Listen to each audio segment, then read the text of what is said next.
Hey guys, Mick again. I'd already started this model a little bit. It's of an old haunted house, which I'm going to use for a trailer soon. Probably rendered in Eevee, maybe a couple of things composited together. We'll see what happens. I'd started a little bit of it before it occurred to me that it would be a cool thing to record, but here you go. You can see how in the course of an hour I have put together an entire model of a sort of haunted house and all the ridiculous mistakes I made, and not to mention my locks are like dangling in front of my head like this the whole time. So sorry about that last thing on my mind. Okay, so enjoy. Hey guys, just figured I'd go ahead and record this. I'm working on my trailer now for Realtorgeist, which is the working title for my game about selling haunted houses. And right here you'll see I found a very nice reference photo, almost head on, not quite, of an old purportedly haunted house. But I mean, really, how do you say exactly? Anyway, you can see that I've got a decent outline here. I don't know that I want it to be exactly the same as this house, just close enough for the trailer. I've got my pillars. What is the next big item here? Do I want to go ahead and do the bulk of the body of the house? I'm thinking maybe so. Head right. And you know, I'm actually going to go ahead and center my cursor. Oh, that actually reminds me. Let me turn on screencast keys here so you can see what the heck I just pressing. That was Shift C, by the way. And I'm going to head back into object mode and add a cube. Let's make it 20, go Z10, go Z10. Oops, minus 10.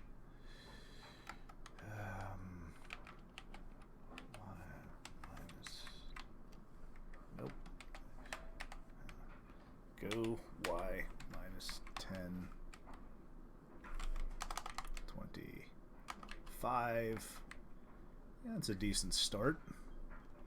I'm considering rendering this one entirely in Eevee if possible, simply because I want to have a lot of frames here. And while I'm generally 100% a cycles guy, it does take a long time to work with it. Let's see.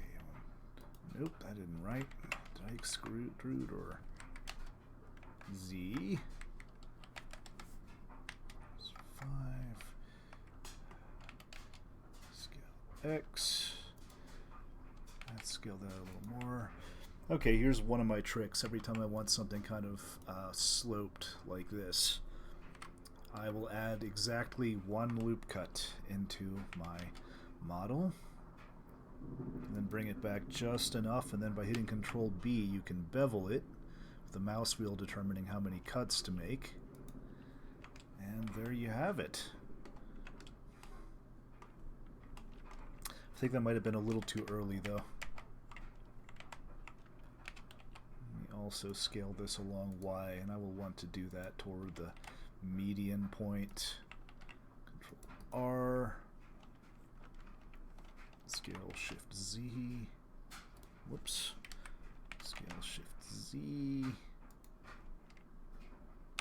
now, yeah, there we go. Starting to get an actual model here.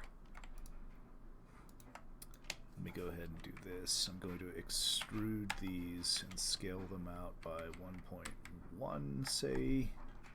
Yeah, then we've got that nice overhang. Let's go with rendered. And that light, I will need to change that light. Let's make it sunlight. I'm going to drop it down to like 1.5.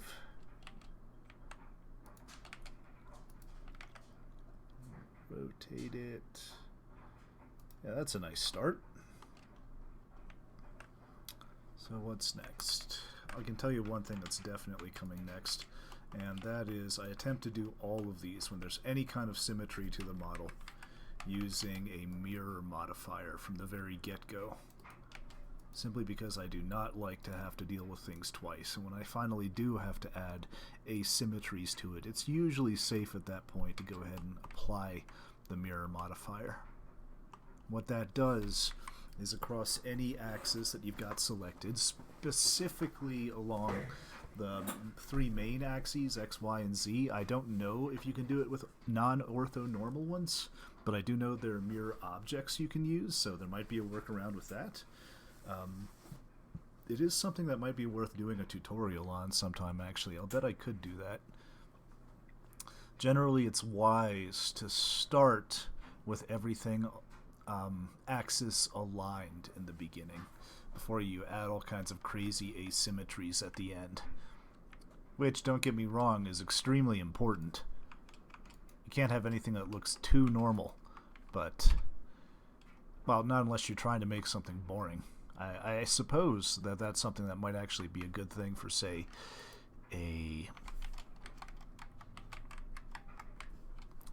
where did my circle go? Blueprint maker.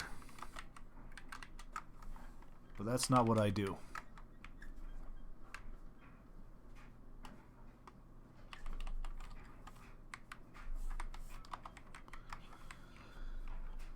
Okay, and as you can see, every time I add something new, it will show up on the other side. Delete vertices there. Nope. Just want this. And Control L will select everything reasonably close. So by 2.5. I'm sorry, connected to the selected portion of the mesh, as opposed to A, which will simply select all of it. And yes, I'm aware that technically I'm working with meters right now, so this would be an enormous freaking window. But, you know, I can deal with that later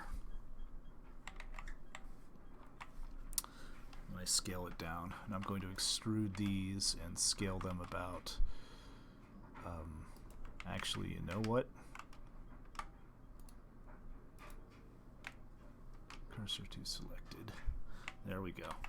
Now I'm going to extrude them toward the 3D cursor. There we go. Oops.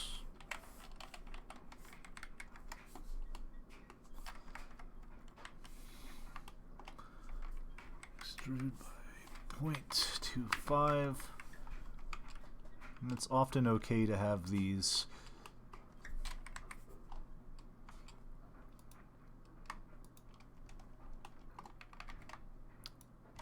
intersect each other just a little bit.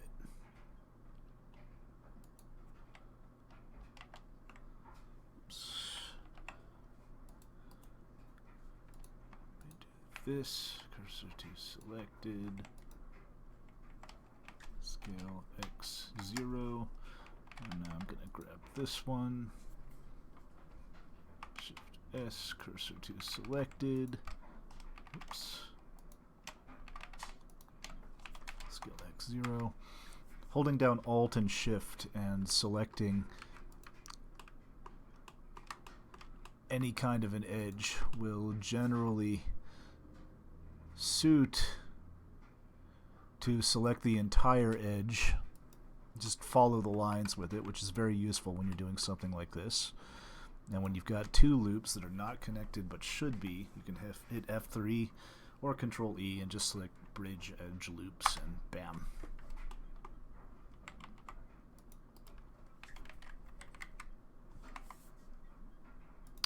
That's right, I want to go back to medium point.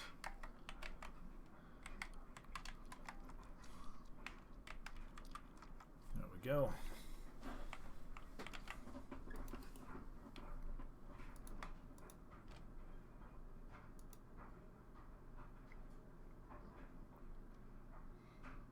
See, I want this to be a little precise. So it's 23.709, 2.3.255, 20.937.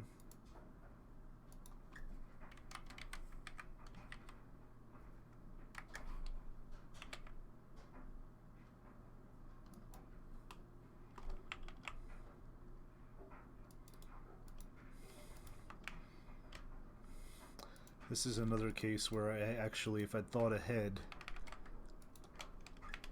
I might have made this a separate object, simply because mirroring is clearly very useful here.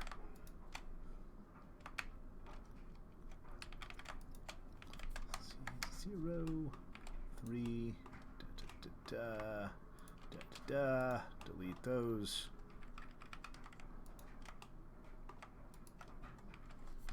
Bridge edge loops.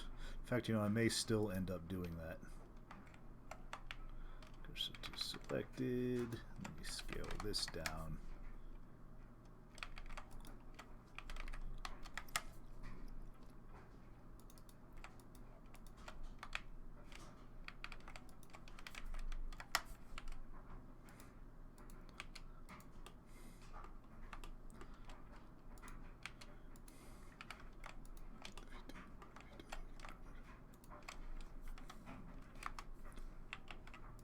You know what? That's exactly what I'm going to do here. Let me select all this part by selection. Let me grab that and rename it to window, since that's what it's obviously supposed to be. And head back in here.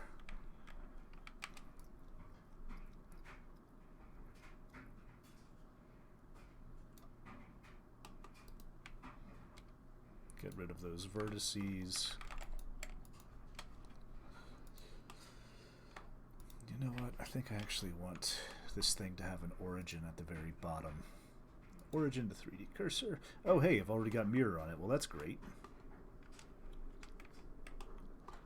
I mean, it's no longer mirrored on the house, but we can take care of that in a moment.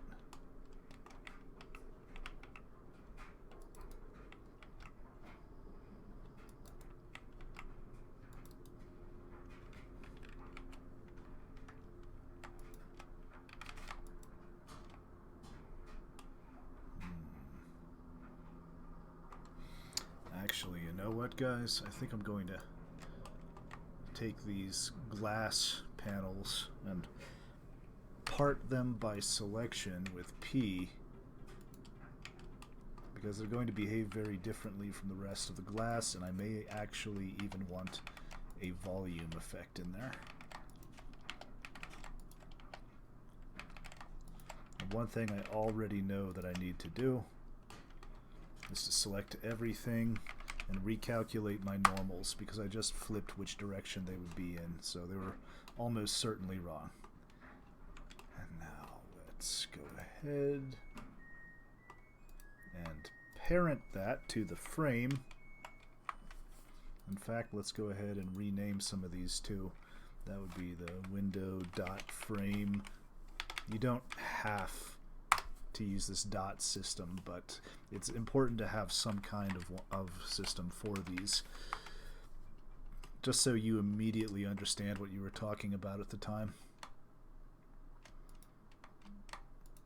Okay, and now we're going to... Can I apply two separate mirrorings to an object? You only get one origin point for it. Maybe I am ready to apply that, actually. Yeah, I think I am. And now I'm going to go ahead and set my origin point to the 3D cursor, and whoop! I thought I just applied you. Okay, thank God it wasn't that. Alright. Back to business. Set origin point to 3D cursor. In fact, you know what? I think it might be even better to go ahead and make this a collection for the window, because I'm doing a lot of crazy things with this. And it would be great if it could simply be treated as a single object. I could instance it and say geometry nodes later. We're going to go ahead and mirror that. Let's see, the glass should have the same origin. I don't know if everybody does this, but I actually really like to have my origins at the 0 point, if at all possible, at least when I'm working on an initial model, especially anything architectural. Okay, I do kind of like that window right in the middle there, so let's duplicate these. and get rid of mirror on the duplicate. In fact, I think I'm going to need to do that for both of these, right? Let me just set my position.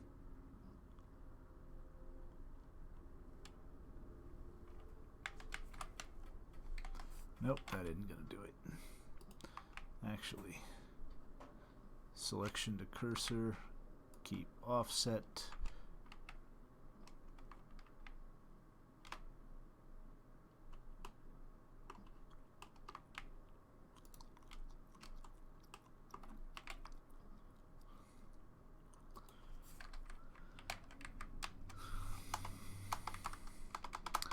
Now you can tell I come from the old school days of Blender when we didn't actually have physical units to work with. There was this idea, which was not limited to them for a while, that we could simply work with virtual units, if you will, noting that they don't necessarily relate in any way to real-world units. Unfortunately, that did not work out so well in the end, because what we are modeling should be in real-world units, and units also help to have relative proportions for things. I'm going to have some windows on the bottom story too, aren't I? Yeah, and you know what? Let me start by just making sure that this is proceeding all the way down like I need it to. If I can find the freaking... There it is. I'm going to Z minus 10, 15, 25, 20. Yeah, that ought to work. Yeah, there we go. Now I'm just going to take this guy, and it's glass, come to think of it. Select everything. Shift D to duplicate. Z minus 10, 15. Yeah, and you know what? I think I'm also going to squeeze this in a little. Maybe scale it along Z as well.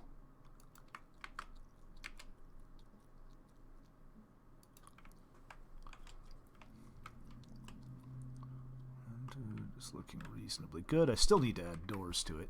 I don't think I need every tiny window up at the top, though I'm going to want to work on some nice creaky, scary looking old architecture materials here. Let's see, now I need a door, which has got that nice dome above it, that arch. What are those things called anyway? A nice little lamp there. God, I love that. It's like perfect for what I'm trying to do here. Yeah, and you know, I think it actually is going to be right on this piece right here, which is basically the front of the house. Cursor to selected. We'll go to view, and we're going to drop that cursor down just enough. And then I'm going to add a circle rotated by X. And you know, I'm also going to want to prepare it for mirroring for starters. A twice for total novices is how you deselect everything. Just once selects everything. And I'm going to extrude that, scale X to Z. Whoop! Got to go back to 3D cursor mode. And that, and Control L and fill it in. Now I'm looking at that door and I'm seeing that it's not quite a circle. It's almost like a squint. So that's what we're going to pattern after here, because I really like the effect. And while I'm at it, let's add another modifier here. We're going to use solidify.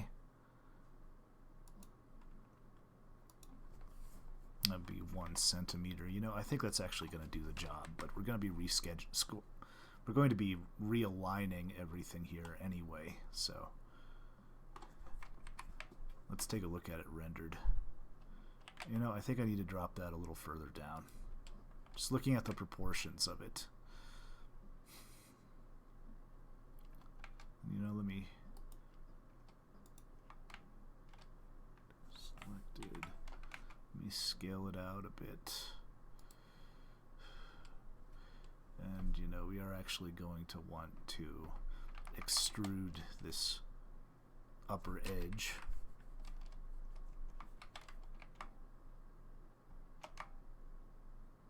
Wow, Blender, that far back? Exactly how big did I make this thing?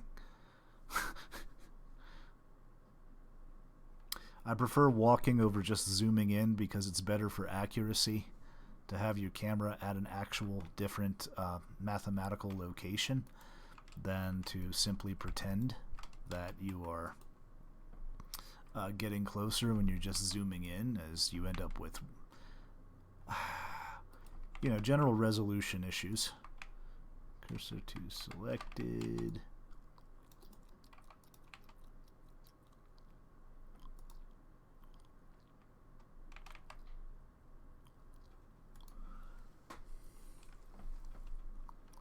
There we go.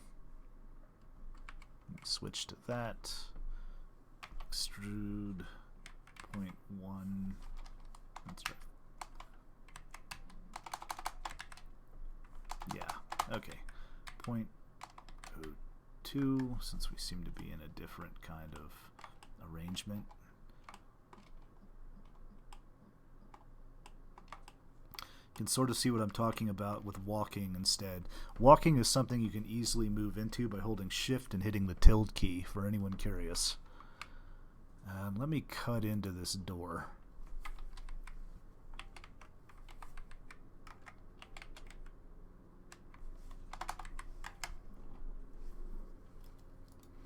We're going to mirror this too.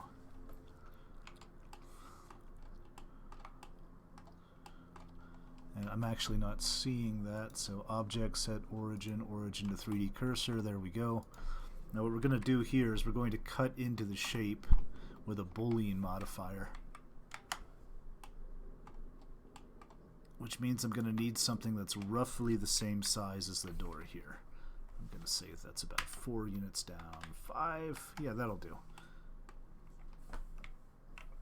And then we just need these guys. Go y -4. And this thing I actually am using as a cookie cutter, so I'm going to call it Dora.cutout. It's not going to be rendered. I do want it visible for the moment. And you know it shouldn't be in window either. Let me drop it back up here into the main collection. Go back into a solid rendering mode so I can see what I'm doing. And here we are going to add a boolean. We want the difference with Dora.cutout. Exact is usually fine. Sometimes if you've got an extremely complicated shape and you don't worry that much about it, but you want it done soon, you can go with fast. But I've never had that situation myself, which is not to say nobody else has. Okay, let me hide that. Yeah, there we go. Cut out. Kind of.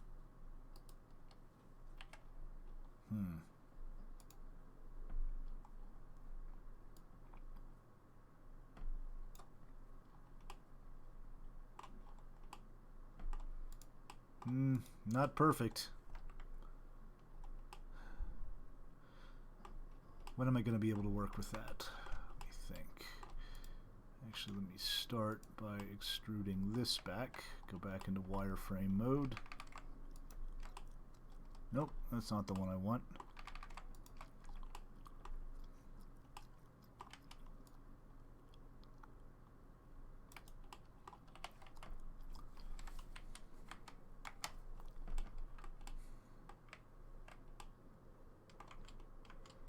I know how I can fix this. Let's go back to our door.cutout, reveal it so I can work with it, and we are going to want clipping available. Whoops.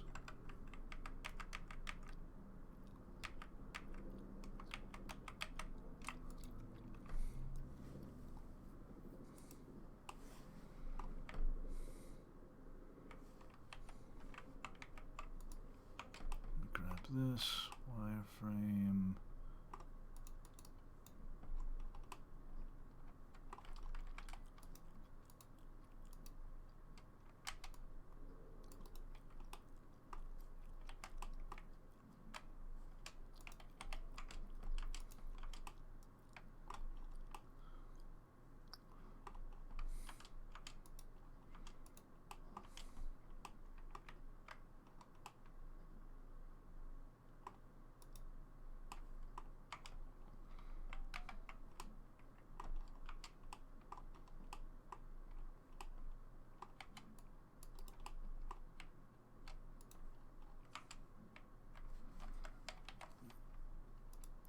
H. Hide. Make solid. Yeah, there we go. A nice solid cutout. And you'll note that these are actually technically two-dimensional objects I have here now. You're actually colliding with the other part of the house going in. However, if I want the door to open, have any kind of a shadow, this will do the job. And if I wanted to get rid of it, the easiest way is usually, in fact, I think I'm going to do that, just with solidify, which apparently I already added a moment ago, which is great. Now let me add the actual doors. Alt-H brings everything back that you hid. Alright, so this isn't technically part of this mesh. I do need to emphasize that. It's just cut out by the modifier. And I have to say, modifiers are the best way to do this sort of thing.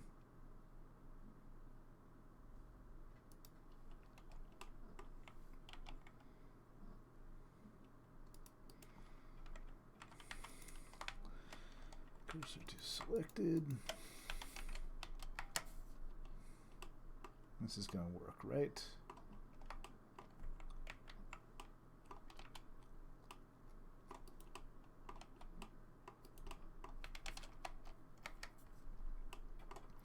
For those who are curious, anytime you've got something wonky going on with your geometry, like I have up at the top here, take it into account when you're dealing with everything else. You do not want any self-intersecting vertices. I'm sorry, vertices, edges. They're kind of a pain in the neck as it stands. Actually, nope. Yeah, let's go Z0. Let's give it a good once over just to make sure I didn't ruin anything. Okay. It's very easy when you're working with a large scale project to accidentally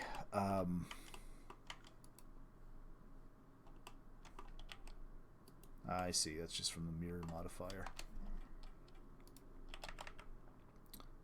Destroy something. Let's hit F12 and just see how it looks in the render real quick. Yep, that thing is totally showing. It should not be. Let's see. Door cutout. Cut out, cut out, cut out. You're not supposed to render, man.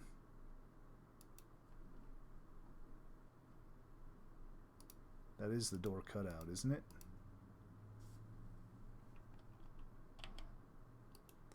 I know what it is.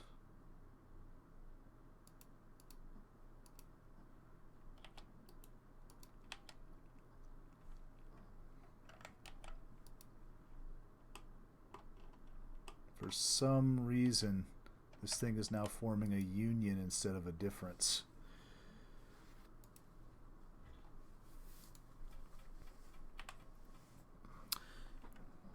No.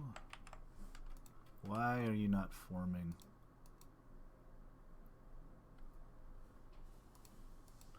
Type object. Collection.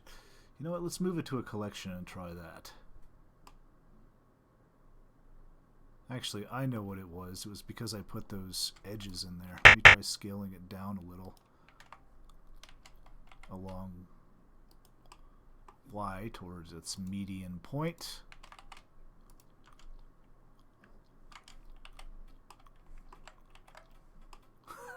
Okay, I'm going to admit to you guys, I have no idea what just happened here. But welcome to 3D modeling. Stairs, porch, pillars, lamp, cut out. Wait, what the heck is cube.00? Ah! House. There. I don't have a name for that thing yet. There's probably an official name for it, but in the meanwhile, I'm just going to leave it there. Yeah, check it out. Okay. I think I know what the problem might involve. Let me hit cursor to center and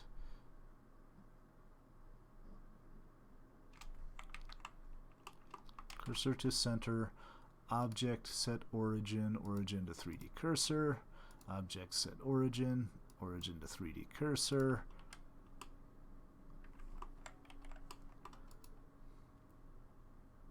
Okay, you know what? Let's try this again. Boolean difference object, and we're going to make it the cutout. Yeah, it must have been the mirror thing. Now let's try it. There we go. This is kind of what I'm going for here. I'm going to switch to 3, which is face select mode. I'm going to duplicate that and then part it by selection. Oops. And this is going to be cube.001. I'm going to name it door, and I'm going to get rid of that boolean so it reappears. There we go.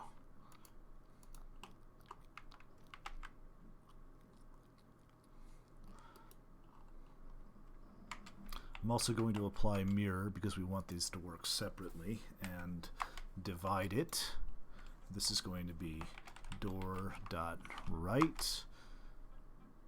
The way I do this, I usually go by right hand and left hand rather than the house's right and left, simply because sometimes it's not even always clear with that object.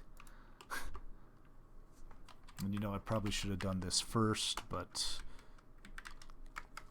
let me just scale this up by 4.5 and then grab this guy and go 4.5 by it. There we go. And now I'm going to be setting their origins to the side that I want them to actually swing from. It's not that it's impossible to work with a swinging door in any other way. It is, but this is definitely the easiest way to do it.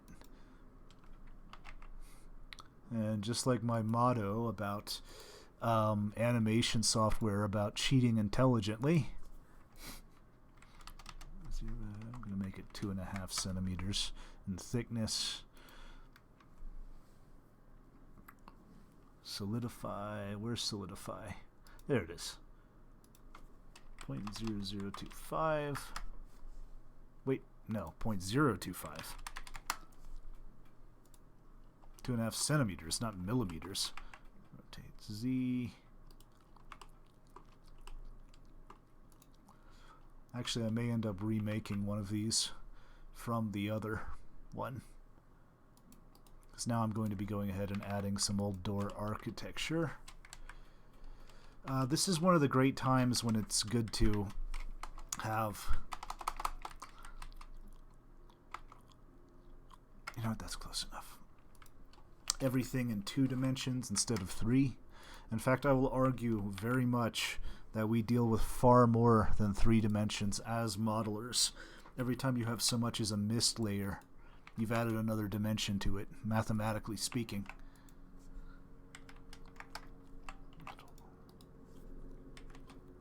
Whoops, Control R, 0.5 minus, there we go.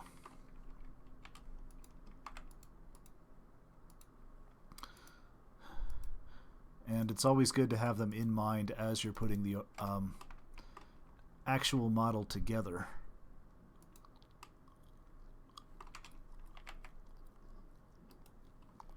I'm going to want a knob on this door, so let me drop my cursor to right there. And for the moment, given the resolution I'm working with, a cylinder will do.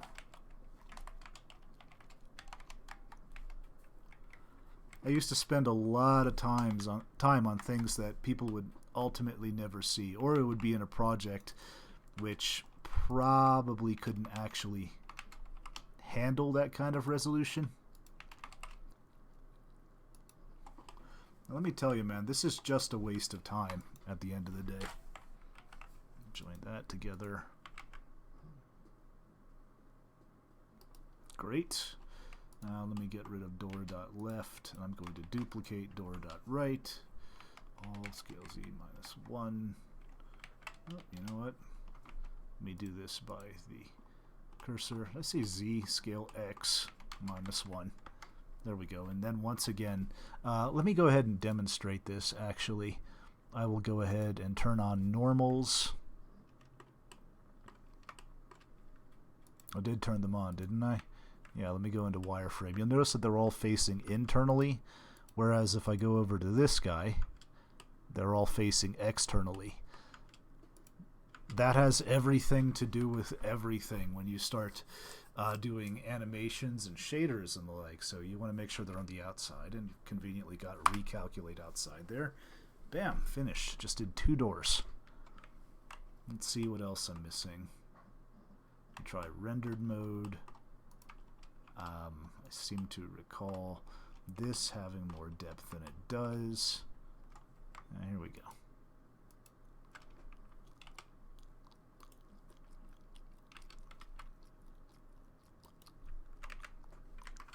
That's weird.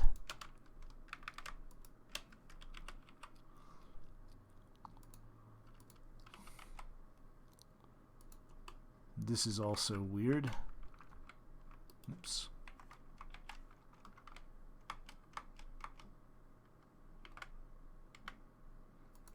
I'm not sure what happened there, but we can fix it. Cursor to selected. Oops, you know, let me get rid of that thing. There we are. As you can see, we're now very close to a complete house. Now I want to use that boolean trick again here. But this time we're going to be using the window frames and the glass.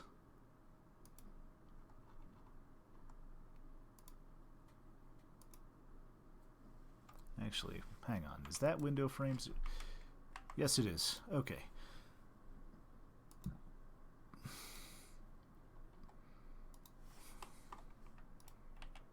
If we get rid of that.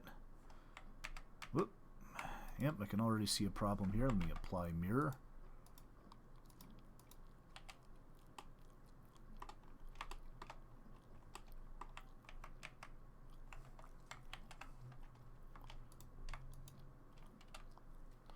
I'm going to go along Y here.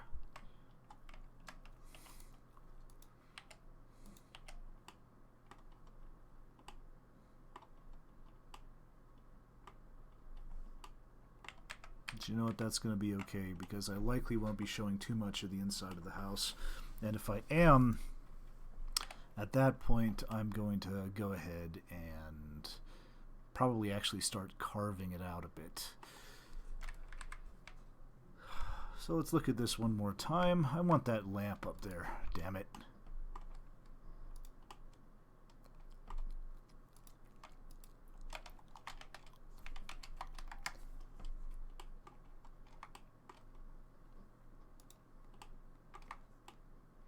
I'm thinking I likely have a face over here I don't actually need.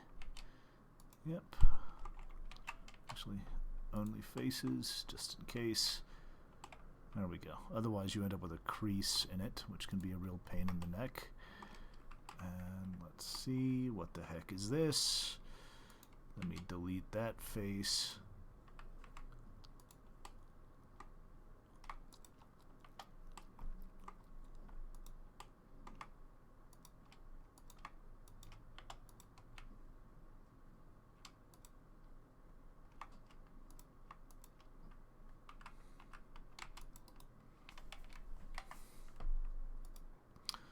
Evidently at some point I totally screwed that up, so let me just merge by distance here.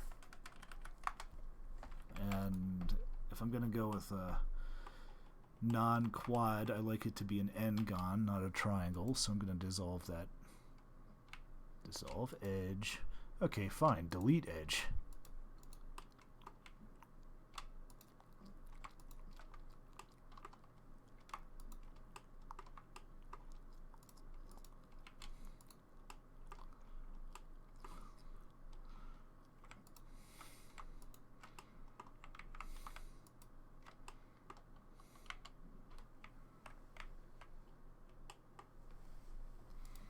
I'm going to cheat real quick and switch over to cycles, which is frankly amazingly fast these days.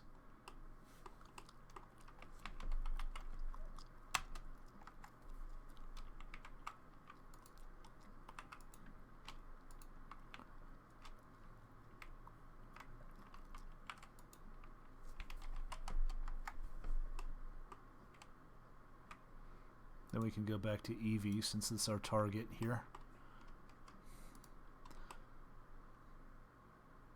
Next question is, am I covering everything I need to cover? Okay, one other thing I'm noticing about this arch.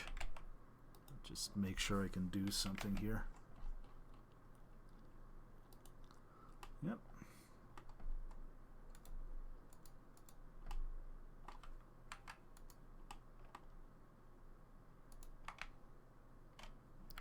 Seems to go a lot higher than I was anticipating. Oops. I don't want that on. Nope. Scale Y 0.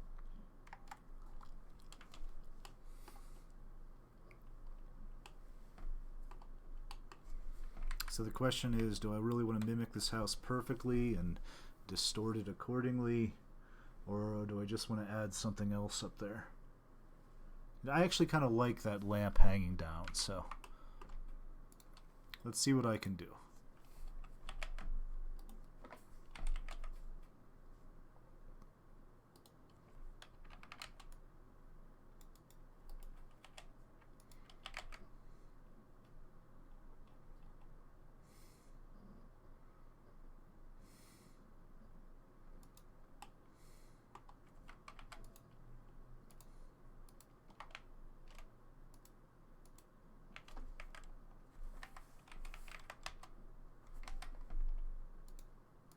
Let's just see if this works before I run out of undo space in memory.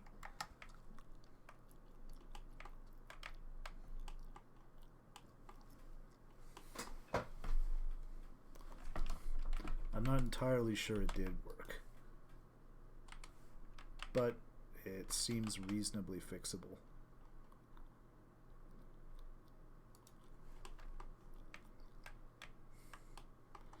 I do kind of like that creaky wood look, though. Probably going to go ahead and go forward with this. This is going to be the beginning of our trailer.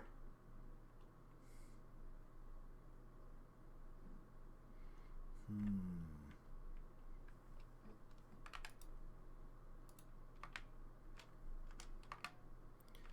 me add a cylinder here, and we're going to call this our lamp.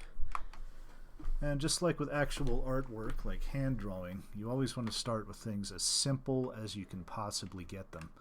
You can find the abstract, coarse geometry to it, if you will. The solids that best resemble what you're trying to model, and work from there. Now this thing's got a stem on it, which is likely to be... Now what did I just do?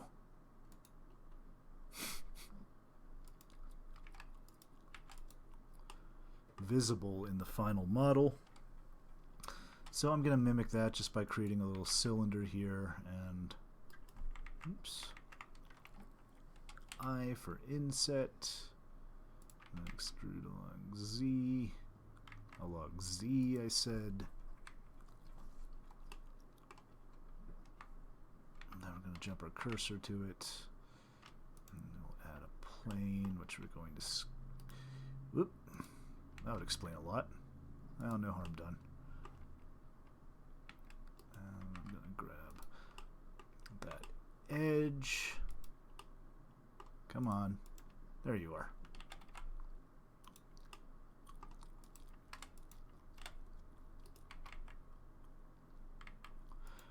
Way back in the day when I first got started with Blender, I had this naive notion that all I really needed to work with was vertices, because edges were just connected vertices, and faces were just selections of them. No, well, that's not very good.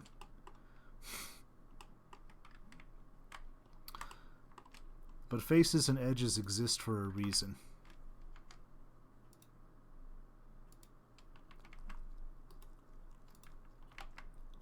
There we go. The set of points in itself is not going to provide a complete 3D model. Oh, and what did I do up here?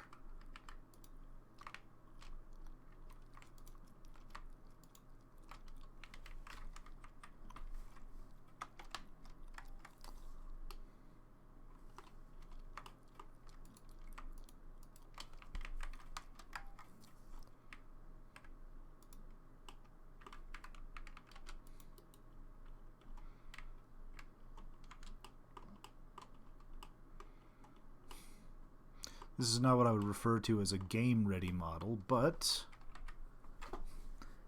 I think we have our basic house. Just save that real quick, and then I'm going to try and merge all of these into it. Join. Join.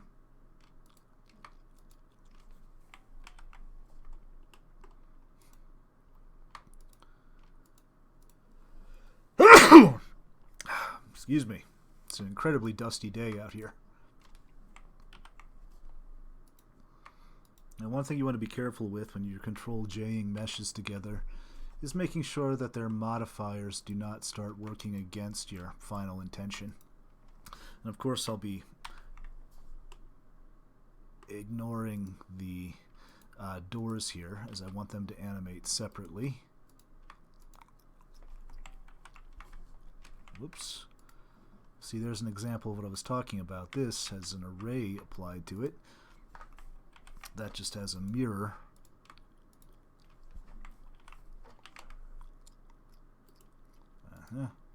Totally forgot about the glass. Control-J. Initially I was thinking I would render it separately, but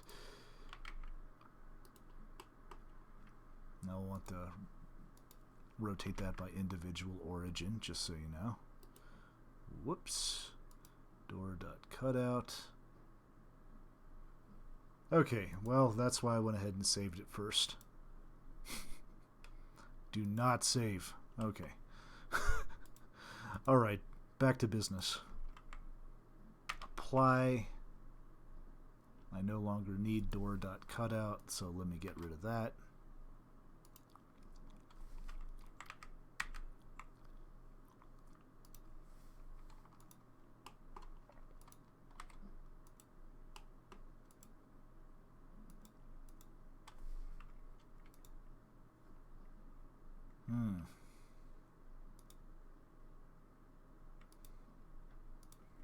What did I do here?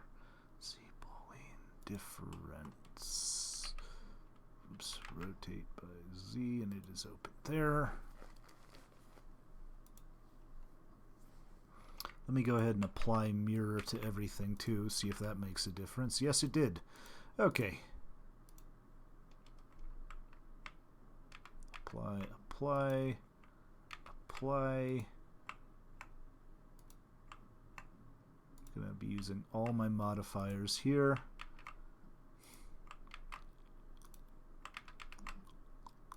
This is probably something I should have done to begin with. Okay, and now we're going to select everything. In fact, you know what? I can probably do that easier here. Just guess I'd probably call that tower, but nope, don't want the doors. Oh, that needs to be named differently. So cube, balcony, house, lamp, lamp pillars, pillars, porch, stairs, window.frame, and window.glass. And I can join all of that together. Let me go ahead and, just for the sake of convenience, parent these doors to the object they're supposed to be altering.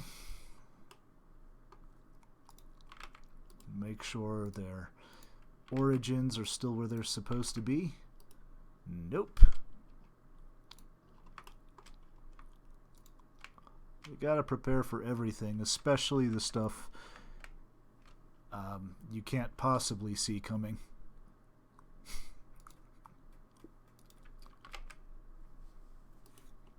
All right. 0, F12. Yeah, there we got it. All right, that was my house. Still a possibility I'm going to make some alterations. I'll probably do the shaders for it another day. Have a little bit of displacement on there, so I've got that creaky wood look. And there we have it. Thanks for watching.